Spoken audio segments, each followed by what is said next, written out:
Alright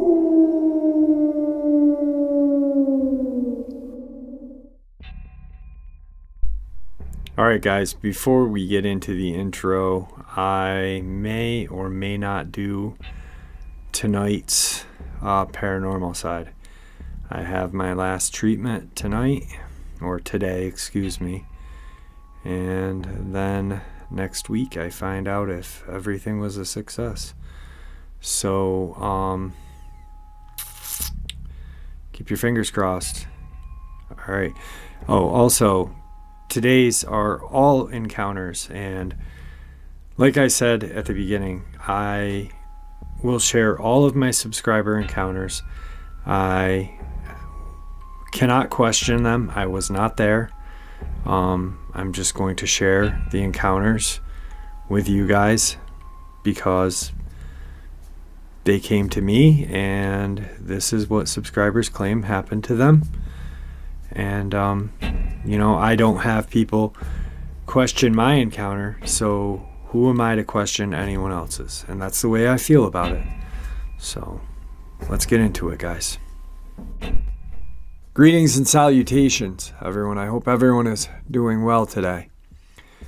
Well, guys, it's time to jump back into the alphabetically state-by-state subscriber sent encounters.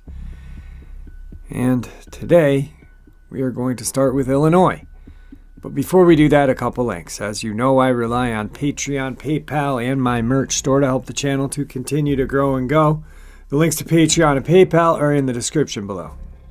My merch is displayed directly under this video. Also, Dogman Frightening Encounters, Volume 1, 2, and 3, the audiobook versions. They were written and researched by Tom Lyons. Narrated and produced by me, Jeffrey Nadolny. Those audiobooks are available on Audible, Amazon, and iTunes, the links to which are also in the description as well. Now, everyone, I have taken far too much of your time. Let's get on with today's upload. Shall we? Alright guys, so, like I said, we are going to start with Illinois because we last ended with Idaho. Unfortunately, I only have one subscriber sent encounter from Illinois. And I'm not saying unfortunately because of what it is, but because I only have one, and it is a reptilian encounter. Very cool. Let's get into this. Back in 2011 in Rosemont, Illinois, I worked for a nonprofit agency that provided case management services to teens at risk. I got a call that this youth was in crisis, so I drove to the family's apartment in Rosemont, Illinois. I pulled into the apartment complex, and at the other side of the street was a parked bus. No lights or stops, so I proceeded slowly. Well, I parked in an area, was a police unit, and next thing I knew, I'm being tagged as I pulled into the parking lot. I rolled my window down and waited for the officer. When the officer approached, he asked for my papers. I got snippy and said, "Excuse me? See, I'm Mexican-American, and I'm brown as we come." Anyway, he then removed his sunglasses and asked for license and insurance. His eyes shifted. They blinked vertically, and his eyes looked like those of a lizard. I had my license and insurance at hand and slowly gave it to him, as I was still trying to process what I seen. He reached for the documents, smirked, and inhaled deeply, as if he sniffed as he inhaled. He then walked away, and in a few seconds he was gone. I doubted myself and questioned what I had just witnessed. I told myself when he comes back his eyes will be normal, I'm just stressed and seeing things. He came back and gave me a ticket, saying that I didn't stop for the bus, and all I could do was stare at his eyes. His eyes shifted between human eyes and green lizard-like eyes, and when they became lizard eyes, an almost clear-like second eyelid closed vertically. I sat there in shock as he smirked, giving me the ticket. He left and sat there in shock for a few seconds, and then I snapped out of my trance and went about my business. This took my mind off of what I had just experienced until I went home. I told my husband, and he said, "You're crazy." I later went to court to dispute the ticket, hoping to see the officer and show my husband. The officer did not show, and my court was moved 3 times. I at this time got a lawyer. See, in Illinois, if the officer that issued the ticket is not in court, then the ticket is dismissed. Well, the judge did not want to dismiss it. So by the 3rd time with a lawyer, I was given a small fine and the ticket not shown on my record. Well, that officer never showed. And now we are heading to the Hoosier State. Today's first subscriber, Indiana encounter. My name's John. I spent so much of my childhood with my dad teaching me how to hunt and fish. We had land in Franklin County, which is the outskirts of Laurel, Indiana. My dad built our home, and it's located just about 20 yards from deep woods off of Bulltown Road, which was named that because when the farmers would take their cattle to or from the market, that's the path. That's now our road they would travel. We fished everything from bluegill, trout, bass, and the funniest, the infamous blue channel and flathead catfish. Hunting was no different. Squirrel, rabbit to deer, my dad also showed me how to noodle for snapping turtles, although I never really had the nerve to do that. My best times were with him showing me what ginseng, bloodroot, rhubarb all look like. I would go on those ventures, although not having much luck finding them, as I did the morel mushrooms. I've spent more days and nights in the woods, at riverbanks and lakes, than I ever had or wanted to in some city setting. And these places were my comfort zones, where I felt at peace, where I truly felt alive, and closest to my Creator, and never ever had I experienced anything like what I had in this January of 2010. It was early when I got up and ready to head out and squirrel hunt off some property over by my uncle's house, which was really the same stomping grounds I ran when I was a kid out hunting with my dad. I was going to use my .22 Marlin, which was a good rifle with a Casco scope, instead of a shotgun, because to me, there's nothing worse than picking out buckshot when you're trying to enjoy a hot plate of fried mushrooms, biscuits with squirrel gravy. I got out in the general area of where I wanted to begin my hunt. I found a nice hickory to lean up against, and, just as I usually did, leaned back, got comfortable, and began to rest my eyes. Catch a nap, I figured really quick before it gets serious with squirrel hunting. So I listened for about 5 minutes to see if I heard them cut in this direction or that, which a squirrel on a cut is what we called them, chewing and breaking open hickory and walnut. Just as my usual routine, I fell asleep. I remember when I woke, it was as if I was startled awake, like someone clapped loudly to get your attention by your face. I opened my eyes and was wondering, did I actually hear that, or was it just in my head? I looked up and straight ahead of me and saw something duck down behind a bramble bush that was about 6 to 7 feet tall and about 50 yards out from me. Again, I wondered, am I seeing things as well as hearing them now? Now, I grew up hearing aunts, uncles, cousins, and other trusted people tell me stories of UFO. No close encounters, just lights in the sky. And as for Bigfoot, Harry and the Hendersons came out when I was 9 in '87. And it was something I thought, sure, I can bite on. This is me as a child thinking the earth was much bigger than it actually was. The endless redwood forest in the Amazon with Tarzan and the tribes that never seen civilized man. That's where these creatures roamed, but what I saw, this was something out of a Hollywood movie. I couldn't see it very well still, the sun hadn't quite come over the horizon, and as for everything going silent, I was used to that because the birds were barely even awake at this hour. I took my gun, and thinking I'm about to catch someone trespassing on the land, I moved the scope up to my left eye and began to scan the width of the briar bush, which was about 10 or 15 feet, followed by a huge oak that ran parallel with the bush. I couldn't make anything out. It all blended in, until I made out a sharply pointed ear. At first, I thought it was a bobcat because of the tassel of hair that protruded out of the ear. But as my eyes finally focused in more and trying to decipher what was just bush and leaves to what was hair and facial features, when I saw an eye on the right side of its face looking at me.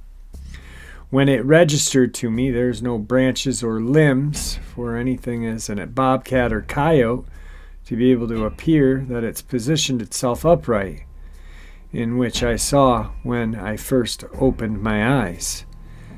I know the moment when I was looking at something I had never seen before because it felt like a bucket of cold water had been just dumped over my head, and also, simultaneously, my teeth began to chatter. At that moment, I knew what I was looking at, and it was the most definitely looking at me, had been standing upright. I lowered my rifle because there was no way on God's green earth I was going to try to fire on this creature for lack of anything I had ever seen before. An upright canine? I didn't turn my back on him. I slowly stood up. I was about maybe 150 yards into the woods. My mind was clear and focused. I thought, just don't turn your back on it, and I walked slowly back to the road to the car. It never showed itself fully, and I'm glad. Since this has happened, I can't bring myself to hike in parks alone. I don't go fishing at night if the area is secluded. And those are just long effects. I was about 32 when this happened, so it's been 10 years. I damn near have panic attacks taking out the garbage. What I grew up loving to do with my dad was now something I'm scared to do myself. My dad had passed away in '99 to a drunk driver, and this encounter actually happened about 20 days after I lost my mom in 2010 to cancer. So I never had the opportunity for the two people I had been raised by out in the middle of the sticks with their theory on this. I do remember my dad telling me of one night he went out in the woodshed to grab a wheelbarrow load of firewood for the stove. I was young, so I didn't ask him to elaborate. He said when he had reached the shed he heard a growl that made the hair on the back of his neck stand on end and put him into an utter rush to get back into the house. All he explained other than that he was sure it was not a bobcat or coyote. Looking back, I wish I would have pressed him more, because this man noodled snapping turtles and was the only one the old bull of Grandpa's would respect. In closing, I've only heard of Dogman in about the last 5 years. I haven't shared my encounter, but maybe with 5 people, and I'll only ever say I saw something in the woods I can't explain, because that sounds much more rational than saying, guys, I saw a werewolf. But I know I've come about as far as I can to recover of this encounter.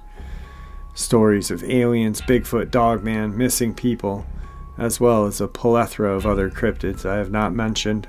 But I can tell you now as I write this, if you were able to tell me you've seen something in the woods, describe it, can't explain it, I believe you, because I've had an encounter too.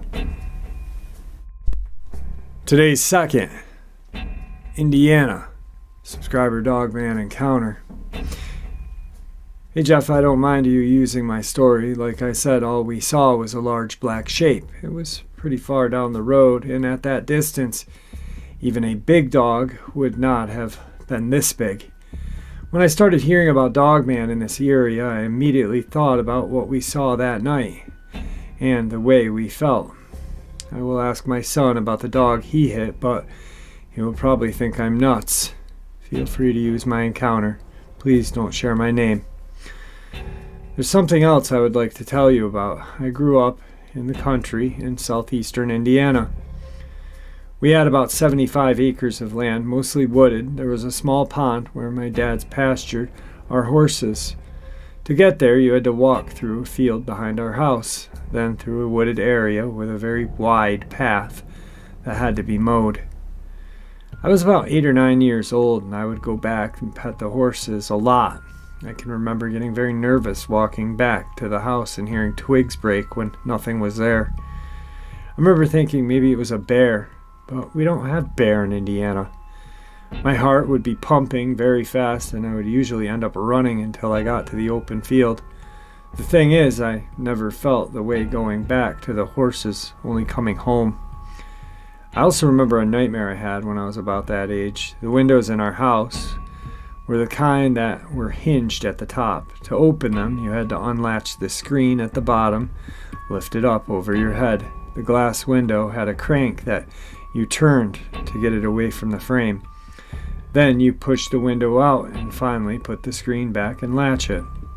To close, you did that in reverse. One night I woke up from the nightmare. That scared me so badly. It still brings those feelings back to me when I think of it. I dreamt I was asleep, and all of a sudden a bunch of wolves were trying to get into my bedroom. They were pushing on the screen and jumping in.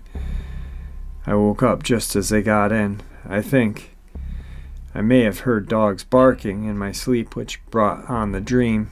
But why wolves? Why not dogs? The windows were high enough, and that would have taken a very large dog to reach them, but a wolf would have had no trouble reaching them. I remember how demonic the faces of those wolves looked in my dream. It scared me so bad. I woke up scared. I chalked it up to an active imagination. But they say that dreams are the mind's way of processing things that happen during the day.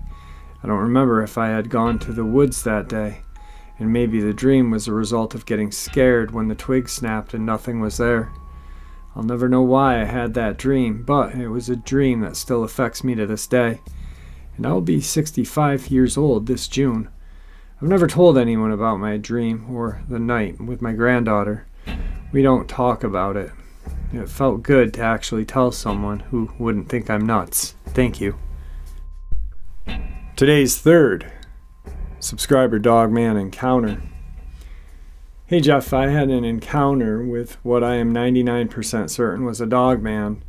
It had to have been 93 or 94, so I was either 3 or 4 at the time. This took place in the current town of Decatur, Illinois. Little backstory. I was a pretty nervous and scared kid, so of course I was afraid of the dark, and I would have to sleep in between my parents in their bed from time to time.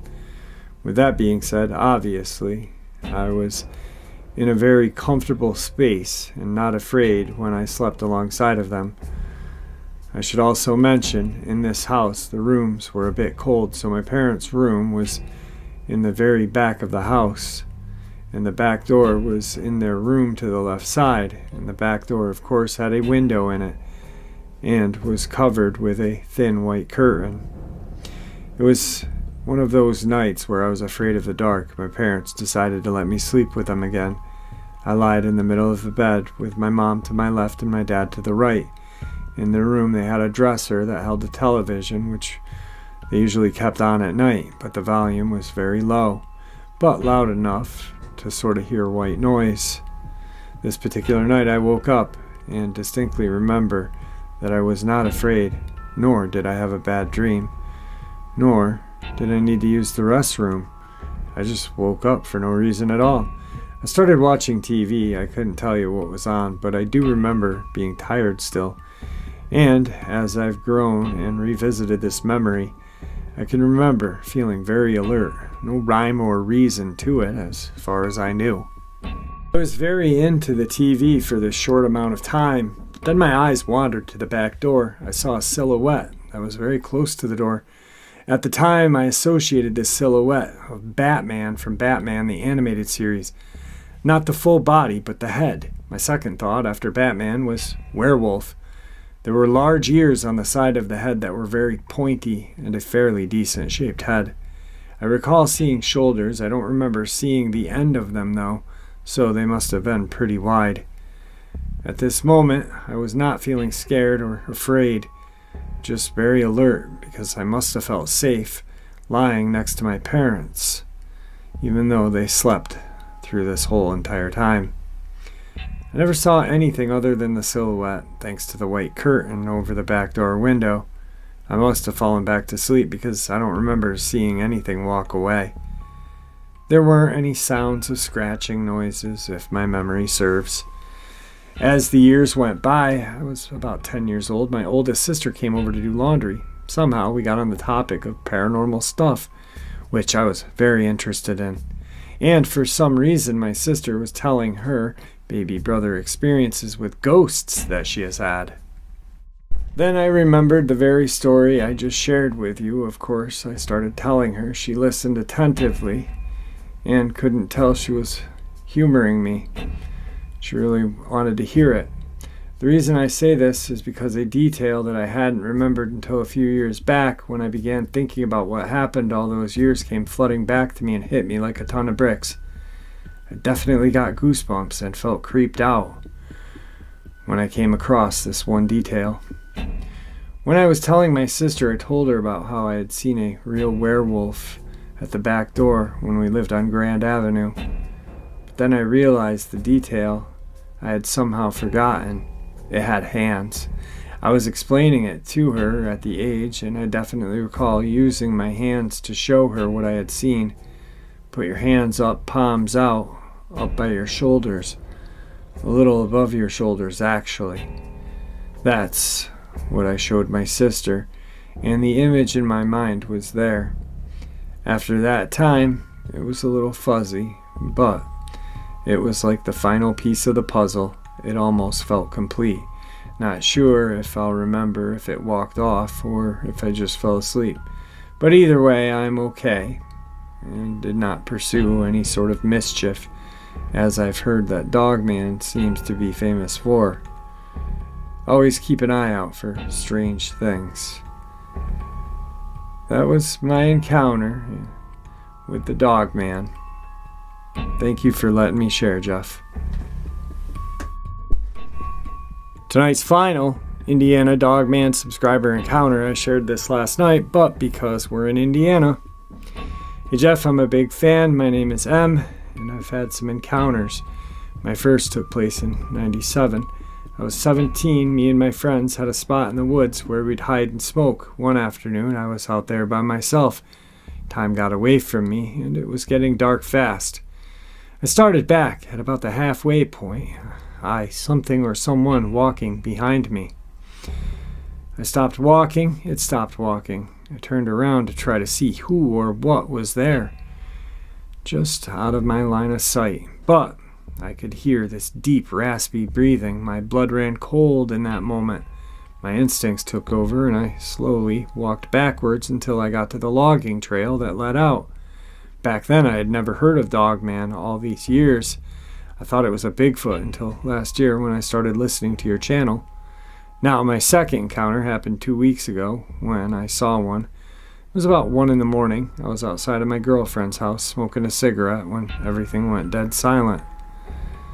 And this big, dark, massive shape ran across 2 yards and a small 2-lane road in about 3 steps. It looked like a bodybuilder, had human-like legs, no tail, and all I could see was the side profile of the head. It had a long muzzle and pointed ears. I couldn't see its eyes or its teeth, but both took place in southern Indiana. You can use my name. Your fan, Mike. Well, that brings us to the end of Indiana, and now we step over to the state of Iowa. We have one subscriber Dogman encounter from Iowa, and here it is. Hey Jeff, this is Iowa woman. After the encounter, while I was hunting with my stepdad, my boyfriend at the time, and myself went coon hunting. I've always loved to hear the bays of dogs as they track, and we were listening for them to hit the trail. It was a black night. The lights we had were on our heads. All of a sudden, a pack of coyotes surrounded us, barking and cackling. My boyfriend was very scared. I told him not to run and to turn his back to mine. He was too scared to even do that, and I think it drove the coyotes closer. They were 16 to 20 feet around us. My wolf spirit came out, and I moved my headlamp up just enough so as not to blind the coyotes. When I saw eyeshine further off, but I couldn't make out the form, just knowing it was too high up to be a coyote. My attention was brought back to the present by my boyfriend grabbing my arm and whispering, "What do we do?" I started looking at the coyotes and growling as deep as I could. I've always done this when encountering a barking dog as I grew up. Most of the times they would submit, but sometimes one would jump at me and I'd have to hurt it. The leader of the pack paced out a pace, and I did too. He paced out one more time, and I was about to step out when my boyfriend's light fell on my rifle. All of a sudden it was like I was a lion or something because they all scattered, barking and whining. I'm not sure the figure further out signaled them, but it was a weird experience. All at once the dog started baying on the coon trail and my boyfriend grabbed my arm, so I didn't have time to look back and get a better look where I had seen the eye shine. I think he was glad just to be getting out of there. I ended up moving out of that little farmhouse because the older gentleman died, so I moved into town before finding a house that I could afford to buy. This house was just far enough on the edge of the town as to feel I was still in the country. There was a cornfield to the west and a little stand of trees that went all the way to the river. One day, I saw a doe running out of the corn through those trees and down the road just south of my house. I knew that she was hurt by the way she ran. It was as if she was herded that way. I looked for my fowler. That's what I called him. I had no way of knowing what he was really up to. I didn't see him. I just knew that he had found me again. I lost that house on our first flood in Iowa, which made me move further inland. I didn't have any more experiences with my fowler until 4 years ago. I would hear a smack on the building that was used for storage in our apartment. Then, near my window, this went on for 2 years. The moment I gave my rifle to my son, they became braver. My fowler remembered my rifle and what I could do with it.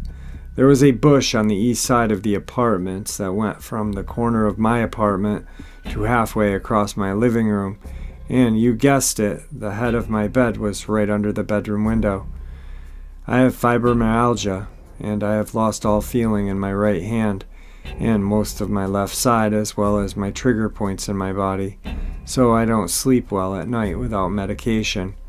I would hear what I thought was him creeping around my window, trying to make me scared. I would chuckle and say, "Go away." I told my friend I talked on Skype all about what was happening to me, and he said it was a Dogman, and had me listen to some Dogman encounters. That winter, 2 winters ago, we had a 2-week blizzard. I would go to bed and have these nightmares of my 2 best friends and me being chased by something that wanted to kill us. I would always be in the back of our group with either a tree branch I made into a club or a very long knife. Never really scared, but more protective. To my surprise, my fowler stayed at my window for those 2 weeks. He never had any fear He never got the fear he expected from me, so he changed his strategies. I went to bed on the 4th night, and he stayed in my head, but also seemed like it was all around me, that at last I found you again. This surprised me, and I asked him why he was trying to give me nightmares. He said they feed off of people's fear, and it was like candy to children, sweet. I chuckled and said, "Well, it didn't work, did it, Dogman?" He bristled. "Remember how I told you before I had a connection with him? Well, being this close, I could feel his reactions. I told him that if a Dogman, then I wanted to see you. He told me no. If I looked out the window, he would have to eat me. I huffed and puffed and said, fine."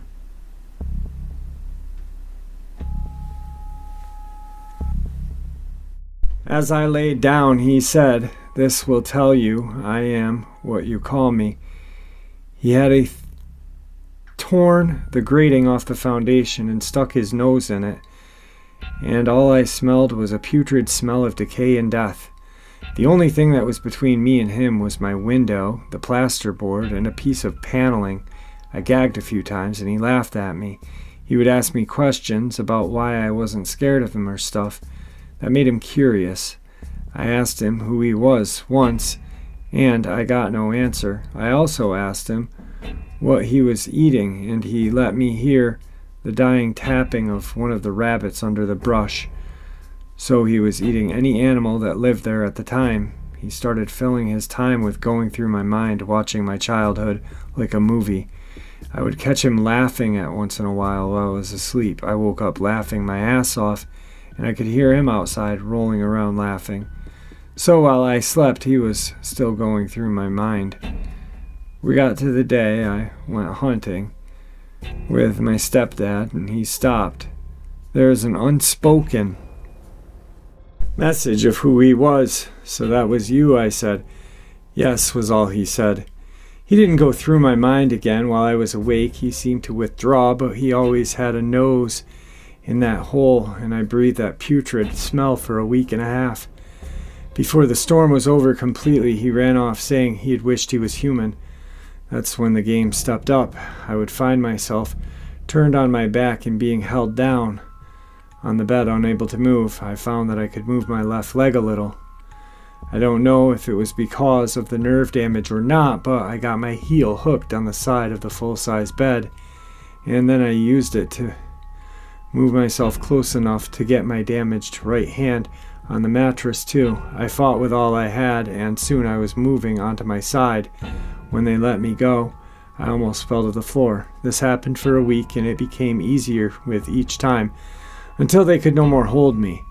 The reason I say they is because I heard them talk outside my window before my fowler hushed them. Another time I awoke speaking in their language.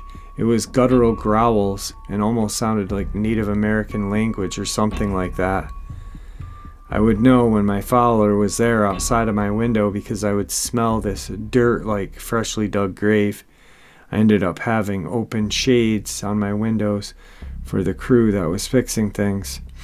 That night I heard a roar in my head. I told you never to open that window, so now I'll have to eat you.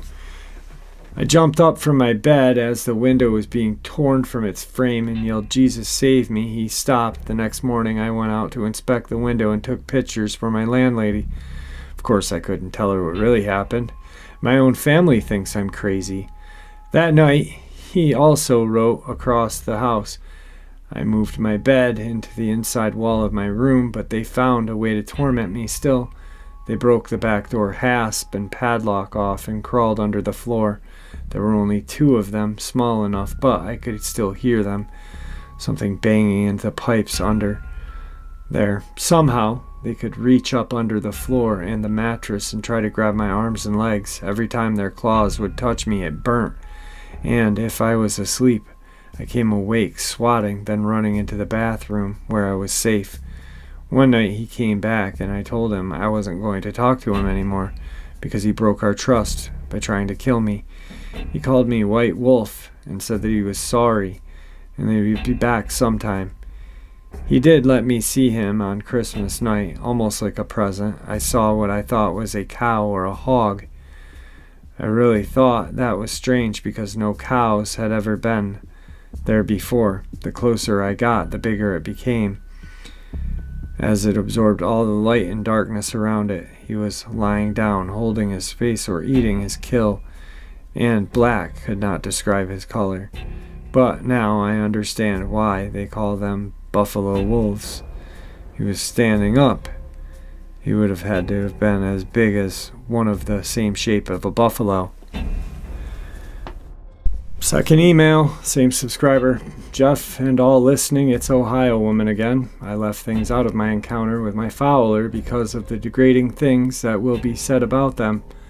I have heard others on the channel saying the same things I've experienced and getting shot down for them, so I decided I would let you know more of my encounter to encourage those being hurt by comments and let them know that they are not the only ones experiencing this. First, a reminder, please don't let a link be made between you and a dogman. They seem to start the link while you are young and then continue to visit you throughout your life. They always find you sooner than later, no matter where you are. While talking to the dogman for the week and a half during the blizzard through telepathy. Yes, I said telepathy. They also have a language that I was speaking one night as I slept and was pulled out of my sleep still speaking it. I don't say these things to hurt anyone or go against others' belief, but I feel it is a link that is formed that permits these things. Since I forged that link, I found out things. He told me their history was to protect the Native American burial grounds, and black magic was used to make more of what he called dog soldiers. I'm not sure if that is what the earlier people called them, or if that is the only term he knew. Since they are the keepers of the dead, they are able to make burial mounds or portals using certain bones from animals. I found after the blizzard that fowlers would come to me and smell like fresh grave, dirt so strong that it took my breath away. Later I found out how this was possible. They ripped the shrub of 20 feet long and over 6 feet tall out for security reasons after my window was half torn out by my fowler. When they did, the smell of decay was 10 times worse. Then, when he had his nose pressed against my inside wall that blizzard, they were able to create this decaying smell when they want to, so it petrifies people. Fortunately, it didn't faze me, except for a couple of gags which amused him.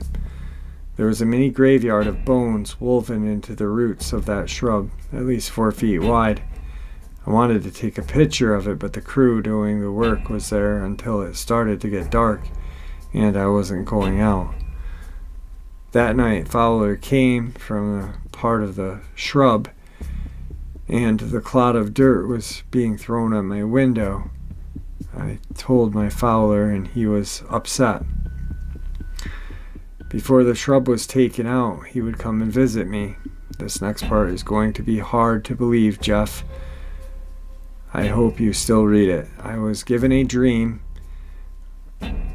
of me in my wolf spirit running through the forest, romping and playing, then howling at the moon when I reached the top just to hear howls sounding off, and knowing I finally belonged to the pack that cared.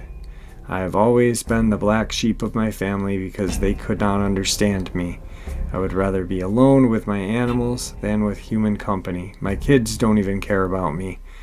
I've developed fibromyalgia and then nerve damage, which left my artist career and art teacher thing of the past.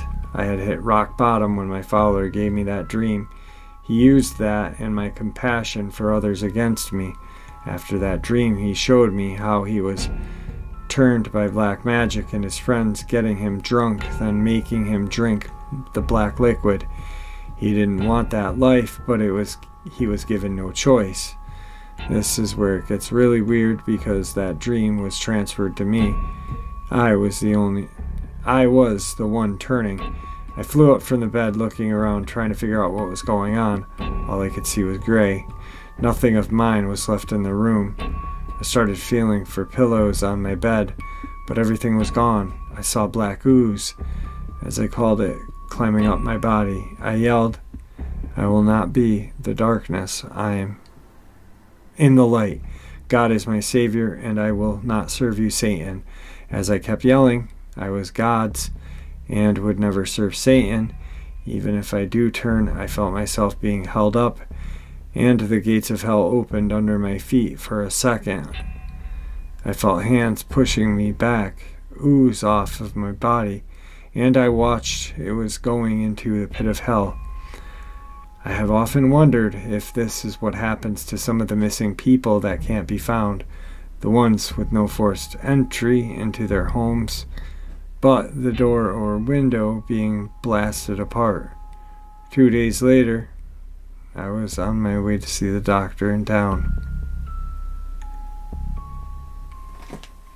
I walked out of the apartment building and was met with a soul-wrenching howl of a wolf. That was the last that has lost its mate. Before I knew it, I was heading toward it and only caught myself before I went past the side of the building.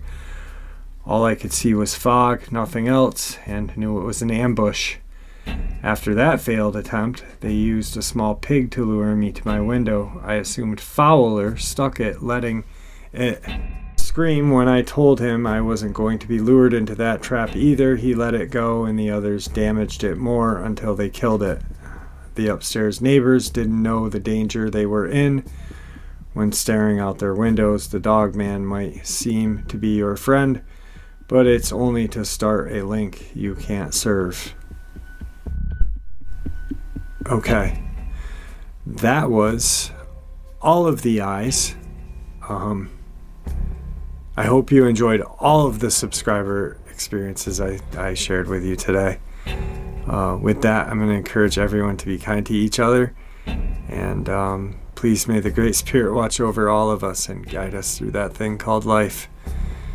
And with that, my friends, until tomorrow. Wait, actually, until tomorrow or possibly later today. It depends. I have treatment today. So if I'm feeling better, I will do the paranormal side. All right, guys, have a good day.